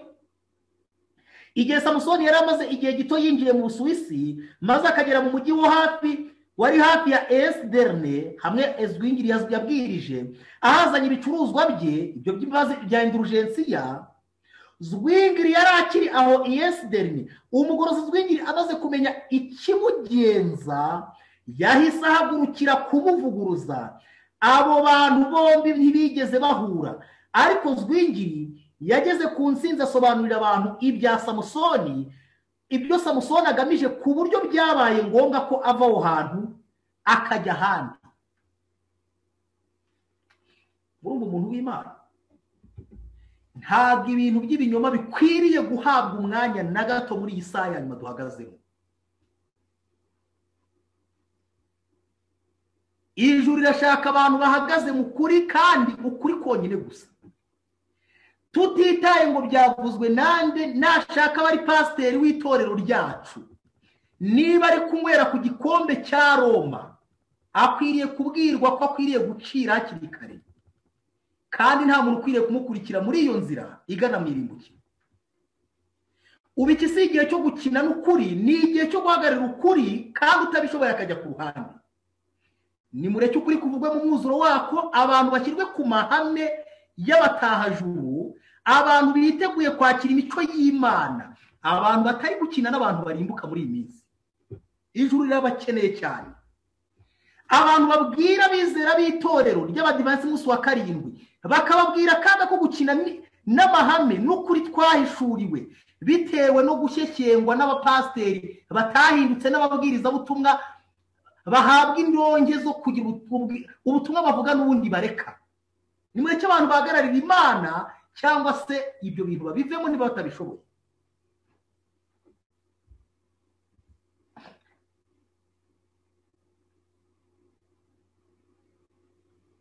Mbabwire amagambo agera ku musozo. Tujya ku musozo, paji na 30. Zwingli yahagurutse arwanya ibyo nyisho z'indurugensiya, kugeza ubwo uwo muntu wari uzanye ibyo binyoma yakunze ako gace, kubera ko umuntu w'Imana yari muri ako gace arameneshwa. Ndeba uburyo aba bagorozi bari abanyamuhati, nkareba unenganenzi bwacu n'uburyo tugenda gake gake, nkareba ubugorozi. Reka mbabwire, Imana ikeneye abantu bahagarara mu byimbo byayo badakebakeba. Igihe ubugorozi bwamaze gutera imbere hano mu Busuwisi, bavuze ku ipaji na 30 paragrafi ya nyuma baravuga ngo ubugorozi bwateraga imbere buhoro buhoro mu mujyi wa Zurich. Abanzi babo barakangutse maze bahagurukira kuburwanya bivuye inyuma. Byagenze gute? Paragrafi agana hanyuma, paragrafi ya nyuma, baravuze ngo muri ubwo buryo umwepiskopi Constance mu Budage yohereje intumwa 5 mu nama y'Izurich zirega Zwingli ko yigisha abantu kwica amategeko y'itorero, bityo bikaba biteza amahoro make n'imvururu mu bantu. Uwo mwepiskopi yongeyeho ko niba ubutegetsi bw'itorero busuzuguwe, ingaruka yaba iyuko abantu bose baba ibyigenge. Zwingli yasubije yiregura avuga ko yigishije ubutumwa bwiza Izurich mu gihe cy'imyaka 4, bityo uwo mujyi wa Zurich ukaba ari wo wari utuje kandi urimo amahoro kurusha indi mijyi yose y'izo ntara. Yaravuze ati, none se ntabwo ubukristo ari bwo burinzi ukomeye utuma muri rusange habaho umutekano? Izo ntumwa zasabye abajyanama gukomeza kuba mu itoro, zikavuga ko hanze yaryo nta gakiza gahari. Iki nacyo kirakomeye. Ndajya mbabwira ko iteka ryose y'abantu bashaka gutera abantu ubwoba, iyo abantu babonye abantu bahagurukiye kuvuga ukuri n'ibinyoma by'abayobozi bamwe na bamwe n'uburyo bagenda bayobya abantu, batangira kubahimbira ko ngo bavuye mu itorero ry'Imana. Natangajwe n'uburyo mu minsi yashize nigishije icyigisho, igihe nari ntangiye kuvuga bimwe turi ku giciro cya kabiri kivuga ngo itorero ryayo mu binyejana bya mbere. Igihe nigishaga icyo cyigisho hari amagambo amwe mvuze ku muyobozi umwe navuze bita Gonune Diope, n'uburyo agenda ajya mu nama mpuzamadini, bigaragara neza mu buryo budahishe yuko izo nama zirimo zigambanira ubwoko bw'Imana mu minsi izaza, aho usanga hifashishwa inyandiko z'umuntu bita Papa Francis nka za Fratelli Tutti ndetse na za Laudato Si, kandi izo nyandiko tukaba tuzi ko nta kindi zigamije uretse gushyira iteko ry'icyumweru. Igihe navugaga kuri uwo muyobozi uburyo izo nama ajyamo mu by'ukuri atari inama nzima kandi ziri kwifuriza ubwoko bw'Imana ibyiza, natangajwe no kubona umuyobozi umwe w'itorero ambwira ngo ibyo bintu ndi kuvuga ngo ni imbiceceke. Buriya reka mbabwire, ndajya mbabwire yuko abantu bazongere bajye kwiga neza icyisho kivuga ngo umuburo uheruka mu ntambara ikomeye. Nubwo nzi ko abantu basomye intambara ikomeye neza, ariko nibongere bayige kandi batekereze neza abantu Imana igomba guhagurutsa muri iyi minsi ya nyuma, uburyo batagomba gukina n'icyaha. Reka mbabwire, ni abantu bagomba gusanganya imitima y'abana n'iyabase, ni abantu bagomba gutegurira abantu gusanganira Yesu Kristo, ni abantu bagomba gutegurira abantu kuboneka mu 144. Ni abatarandujwe ngo n'abagore kuko ari abari, ni abantu mu mitima yabo hatigeze hinjiramo ikinyoma na kimwe, kuko ari abaziranenge, ni abakurikira umwana w'intama aho ajya hose. Abo bantu nibo bantu Imana ikeneye muri iyi minsi, si abantu bakina n'icyaha ngo bitewe n'uwagikoze. Ndagira mbabwire yuko dukwiriye kumenya isaha tugezemo, mumenye neza imikorere ya Antikristo. Afite abambari benshi cyane, ushobora kwibwira ngo wenda ngo uyu ni umuyobozi wanjye bikiri ukabishingiraho, ariko suzi uwo muyobozi ari muntu ki? Twize iby'imikorere y'abajosuite, iyo tujye mu ntambara ikomeye ku ipaji 170, tubona uburyo abajosuite ngo bacengeye mu nzego zose kandi n'ingabo za Roma.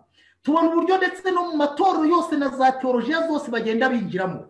Rero niyo mpamvu dukwiriye kwizengurutsa ijambo ry'Imana, akaba ariryo ritubera urukuta. Nibitaba ibyo tuzayoba, kandi igihe tuzayoba ntituzamenya ibintu byabereye.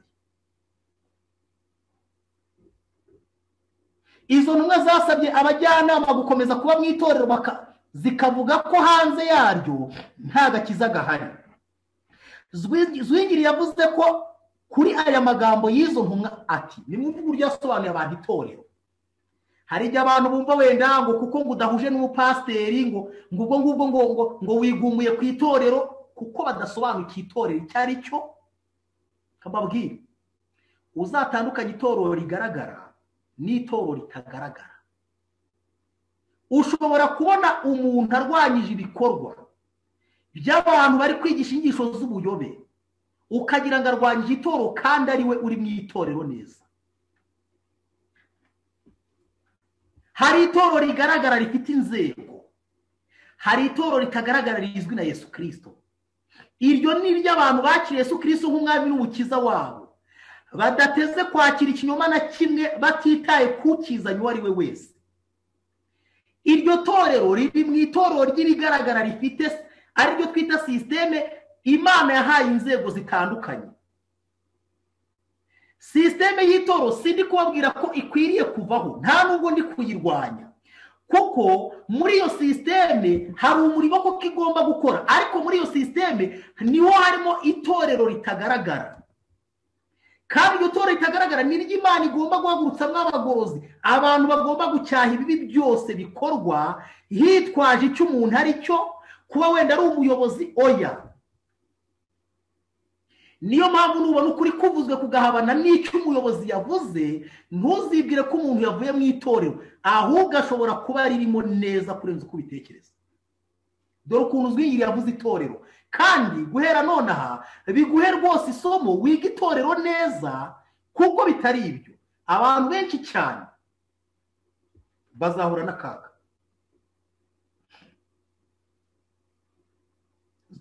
Zwingli yavuze kuri ayo magambo y'izo ntumwa ati, iki kirego cye kubatangaza, urufatiro rw'itoro ni cya gitare. Kristo we wahaye Petero izina kuko yamuhamije nk'uko ari. Umuntu uwo ari we wese wo mu mahanga yose wizera umwami Yesu n'umutima we wose, Imana iramwemera. Mu by'ukuri aha niho hari itorero, kandi hirya yaryo nta muntu ubasha kuhakirizwa.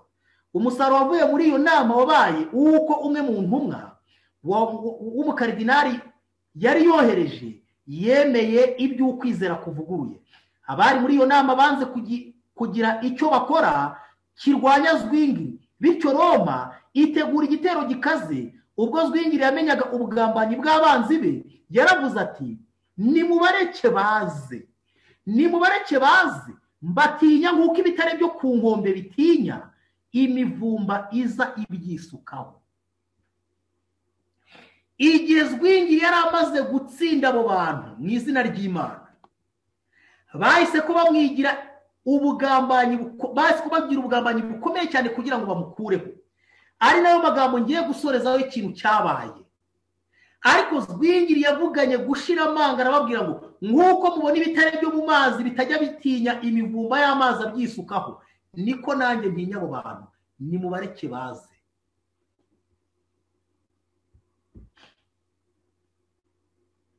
Paragrafe ya nyuma ni mwumva ubugambanyi bwabaye n'uburyo ibintu byasoje umuntu w'Imana ashikamye kandi agomeje kunamba ku Mana. Insinzi y'ubugorozi bwageragaho yateje abayoboke ba Roma, yateje abayoboke ba Roma kurushaho gukaza umurego kugira ngo babusenye. iparagrafe ya nyuma paje 131. babonye uko gutoteza ntacyo byagezeho ubwo bahagarikaga umurimo wa Luteri mu Budage, biyemeza kurwanya ubugorozi bifashishije intwaro bukoresha. Bagombaga kugirana na Zwingli ikiganiro mpaka, kandi kubera ko ari bo bari babiteguye, bateguye uburyo bwo kugera ku nsinzi bakoresheje kwihitiramo aho urwo rugamba ruzabera, ndetse n'abacamanza bagomba gufata imyanzuro yabo na Zwingli. Kandi iyo babasha kubona Zwingli yabageze mu maboko, bagombaga gukorana ubushishozi kugira ngo atabacika. Bateguye inama, bahamagara umugorozi Zwingli bati ngwino tugire ikintu tuganira, tujye impaka kuri iki kibazo. Ariko ibyo bintu byose babikoraga mu buryarya kugira ngo Zwingli naza bahite ko bamufata maze bamwice. Nibamara kumwica, dore ikintu bibwiraga. Kandi iyo babasha kubona Zwingli yabageze mu maboko, bagombaga gukorana ubushishozi kugira ngo atabacika. Bityo umuyobozi w'ubugorozi yamara gucecekeshwa, itsinda yarayoboye ryari gusenywa vuba vuba. Nyamara bakoranye ubushishozi maze uyu mugambi barawuhisha. Ariko se Imana ntiyawishuriye umuntu wayo? Hemejwe ko icyo kiganiro mpaka kibera ahitwa Baden, ariko Zwingli ntiyahahinguka. Imana ishimwe cyane. Imana igomba guhishura ibihishwe. Zwingli ntiyahinduka. Abajyanama b'Izurice baketse imigambi y'abashyigikiye papa, kandi banaburirwa iby'ibishyito by'umuriro byo gutwikiraho abemera ubutumwa bwiza byari bicanwe mu midugudu yiganjemo abayoboke ba papa. Byatumye babuza umushumba wabo kwishora muri ako kaga. Izurice yari yiteguye kuhasubiriza Abaroma. Abaroma yari kohereza bose, ariko kujya i Baden ahari haramenyereye amaraso y'abaziraga guhamya ukwizera kwabo, byari ukwishora mu rupfu. Zwingli yahise ko areka kujya aho hantu. Ijwi ry'Imana rimwemeza ko adakwiriye kuhajya, maze yanga kujya aho ngaho bita i Baden. Ariko igihe yaramaze kwanga, tubona yuko haje koherezwa izindi ntumwa zagiye zihagararira abagorozi. Uwo bita Ocampadus na Hala nibo bagiye bahagarariye abagorozi. Noneho uwo bita Eke niwe wahagarariye itorero Kiliziya Gatolika ry'i Roma. Uyu Eke ngo yari umuntu w'intyoza, yari umuntu w'ikirangirire, wavugaga abantu bose bakamutangarira. Igihe rero bari bageze aho hantu, bagiye impaka ku nyigisho z'ubugorozi ndetse n'ibinyoma by'itorero Kiliziya Gatolika ry'i Roma. Ariko ni ikihe kintu ngo cyabaye? Tubona ku murongo ku iparagrafe ya 3 paje 132 baravuze ngo uko niko Zwingli yarwanya urugamba yari ahanganyemo n'abanzi be. Uwitwa Maconius yaravuze ati kubw'ubwunganizi bwe. Reka mpere haruguru gatoya. Abagabo babiri bagiye bahagarara ubugorozi ngo nubwo bagiyeyo Zwingli ntabwo ngo yigeze asinzira. Baravuze ngo hari umunyeshuri baravuze ngo nubwo byari bimeze bityo, buri munsi Zwingli yagezwagaho ibyavugiye i Baden. Hari umunyeshuri wari muri icyo kiganiro mpaka wandikaga ingingo zose zavuzwe buri munsi, akabikora buri mugoroba. Abandi banyeshuri babiri biyemeje kujya bashyira izo mpapuro Zwingli wari Izurice bakazijyana mu n'amabaruwa Ocampadus yamwandikiraga buri munsi. Zwingli yasubizaga ayo mabaruwa, agatanga inama n'ibitekerezo. Inzandiko ze yazandikaga nijoro, maze mu gitondo ba banyeshuri bakazigarukana i Baden kugira ngo batambuke ku barinzi babaga bari ku miryango y'umujyi. Izo ntumwa zikoreraga ibitebo birimo inkoko, maze bakabareka bakinjira nta nkomyi. Zwingli ntabwo yari ari Baden, ariko Imana yemeye ko atajyayo, maze ikoresha abo banyeshuri bakajya bamushyira inzandiko, nawe agatanga ibitekerezo, akarara yandika ntasinzire. Mu gitondo agaheza abo banyeshuri kugira ngo batambuke izo nyandiko bazigezeyo, kuko izo nyandiko zitari kwemererwa kwinjira aho hantu. bikoreraga ibitebo ngo biri mu nkoko, maze ubwo butumwa bukabasha kugera kuri uwo Okrempadus wari uhagarariye abagorozi, akabona ibitekerezo bya Zwingli. Baravuze ngo uko niko Zwingli yarwanya urugamba yari ahanganyemo n'abanzi be. Uwitwa Maconius yaravuze ati kubw'ubwunganizi bwe amajoro yararaga adasinziriye n'inama yatangaga akazohereza i Baden, Zwingli yakoze cyane kuruta uko byari kugenda iyo yiyizira muri izo mpaka agahangana n'abanzi be imbona nkubone. Abari bashyigikiye Roma basaga n'abamaze gutsinda, bari baje i Baden bambaye imyambaro y'agaciro kenshi cyane kandi iriho amasaro abengerana. Bakabyaga mu kurya mu buryo bwa gikire, ameza yabo yabaga yuzuyeho ibyo kurya bihenda n'inzoga zikomeye cyane. Umutwaro w'inshingano zabo nk'abayobozi b'itorero baworoheshaga guhurira mu kwinezeza. Abagorozi bo bagaragaraga ko bahabanye cyane nabo. Rubanda rwabonaga ko abagorozi bitwara neza kurusha abo bayobozi basabirizaga. Amafunguro yohereje y'abagorozi yatumaga badatinda ku meza.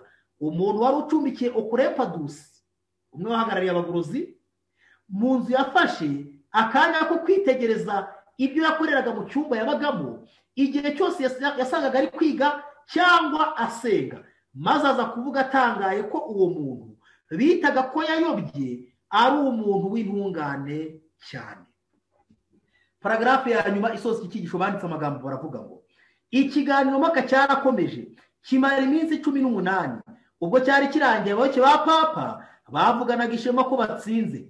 Abenshi mu ntumwa zari zihagarariye abandi zari ziri ku ruhande rwa Roma, maze inama y'abategetsi bakuru itangaza ko abagorozi batsinzwe kandi ivuga ko bona Zwingli umuyobozi wabo baciwe mu itorero. Ariko umusaruro wavuye muri iyo nama wagaragaje uruhande rwari rufite ukuri. Izo mpaka zaje kubyara imbaraga ikomeye ku ruhande rw'ubugorozi, maze nyuma yaho gato imijyi y'ingenzi ya Berne na Basel itangaza ko iyobotse ubugorozi. Haleluya, Imana ishimwe cyane.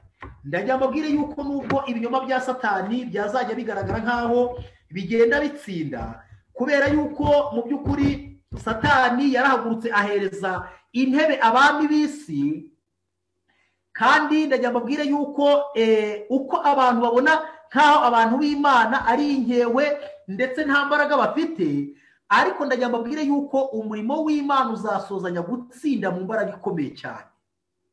Nubwo itorero Kiliziya Gatolika ry'i Roma ibyashuke cya 17 havuga neza ko amahanga yose yanyweye inzoga yazo kandi ko usambana n'abami bose b'isi, akaba ariyo mpamvu mubona Papa Francis agenda azenguruka mu bihugu byose, kandi ibyo avuze byose mukabona yuko abategeka bose b'isi bahita ko basonga mbere, bajya mbere basoza imigambi ye. Bizaba bigaragara nkaho abantu b'Imana bagiye gucirwaho iteka, ndetse abenshi cyane bazacibwa mu matorero yabo kubera guhagararira ukuri, bahamya ukuri kw'ijambo ry'Imana. Ariko nubwo bizagaragara nkaho batsinzwe, bazaba bari kugenda berekeza mu gitondo cy'intsinzi. Imana ikomeze gufasha umuntu wese gukurikira iki cyigisho, ndetse n'umuntu wese ijuru rizabasha kugikurikira, kugira ngo ubwo ijuru riri gutanga umuburo mu byashuke cya 18 hari amagambo avuga ngo mbona marayika wundi amanuka ava mu ijuru afite ubutumwa bukomeye, afite ubutware bukomeye. Isi yose imurikirwa n'ubwiza bwe. Avuga ijwi rirenga ati iraguye Babuloni, wa mudugudu ukomeye wateretse amahanga yose inzoga, arizo ry'ubusambanyi bw'uwo mudugudu.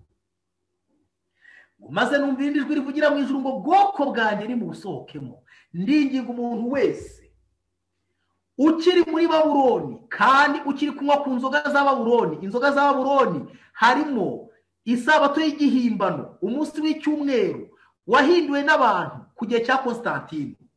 Kandi tuti bavandimwe, ndagira babwire ko umuntu utemera ibi bintu akaba avuga ati wenda ni bya bintu by'abigisha bivugira, ndagira nkubwire yuko ejo bundi ku itariki 3 z'ukwezi kwa gatatu muri uyu mwaka wa 2021, kugira ngo wumve ko aya mateka nkubwira ari ukuri kandi ari mu mateka y'ibyabaye, uko icyumweru cyahinduwe n'abantu kitamwe kiruhuko kuva mu bihe bya kera ndetse no kujya ku gihe cya Kristo, nuko muri uyu mwaka ugiye kwibonera yuko bagiye kwizihiza yubile y'imyaka 700 Konstantino amaze ahinduye isabato y'umunsi wa karindwi ayishyize ku munsi w'icyumweru. Ndakwinginga we mudivanse umunsi wa karindwi kugira ngo uhagarare ukuri udakebakeba. Ndakwinginga wowe inshuti ukiri mu binyoma ndetse no kunywa ku nzoga y'Ababuloni, ngo utere intambwe usohoke muri Babuloni. Reka Imana ifashe kandi nawe Imana igufashe kugira ngo iduhe guhagarara mu ruhande dukwiriye guhagararamo. Nibyo ngusabira nanjye mbyisabira mu izina rya Yesu, amen. Kadusenga Imana. Turagushimira Imana yacu, izina ryawe rihabwe icyubahiro. Twize iby'umugorozi w'Umusuwisi Ulrich Zwingli. Yahagaze neza mu gihe cye, nyamara natwe turasabwa guhagarara neza mu gihe cyacu. Uturinde kuba abanenganenzi, uduhe guhagarara mu itorero ry'Imana kandi tuvuge ubutumwa buheruka duhagaze mu ruhande rwawe. Turinde kwishingiza ku nama y'umuntu uwo ari we wese, uduhe kuyoborwa na Mwuka Wera. Reka umuntu wese tumugerageresha ibyanditswe byera, maze niba atavuganye n'ijambo tuvuge ko nta museke uzamutambikira. Reka umuntu wese ashaka Imana n'umutima we wose. Reka imbaraga zacu zibure, tugende mu mbaraga zawe. Reka Mwuka Wera twuzure, aduhe kunesha icyaha n'igisa nacyo. Reka twitegure guhabwa imvura y'itumba, udutandukanye n'ikibi n'igisa nacyo. Mwami, ndasenze cyane ngusaba kwezwa kw'imitima yacu. Fasha abavandimwe, abatandukanye, abatuye isi bazabasha kumva iki cyigisho, ngo ubahe gufata umwanzuro mwiza kandi umwanzuro uheruka, basohoke muri Babuloni. Bisabye nizeye yuko ubyumvise kandi nizeye yuko ugiye kubikora, nizeye yuko ufite icyo uri kubikoraho, mu izina rya Yesu, amen.